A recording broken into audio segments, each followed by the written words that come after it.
আমাৰ ইয়াৰ ষ্টাফখিনি ভাল ষ্টাফ পাইছোঁ মই। তেওঁলোকে 9:30 বজাত আহিব আৰু আহেও তেওঁলোকে।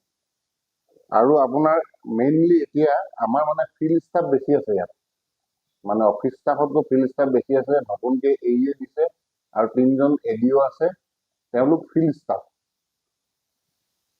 আৰু ইয়াত টোটেল ষ্টাফ আছে এনে 6জন আপোনাৰ, আৰু আপোনাৰ এৰিয়ে আছে 15জন, আৰু 3টা এডিঅ' চাৰ্কুল আৰু 3জন এডিঅ' আছে।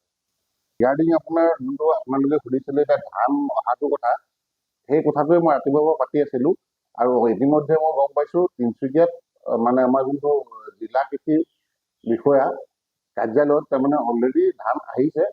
তাৰ পৰা ধানখিনি আজি আমাৰ ইয়ালৈ পঠিয়াব, আৰু হয়তো ইয়াত পঠিওৱাৰ লগে লগে আমি পিছবেলাৰ পৰা ৰাইজক খেতিয়কক ধান দিবলৈ আমি দিম, নহ'লে কাইলৈ ৰাতিপুৱাৰ পৰা দিম।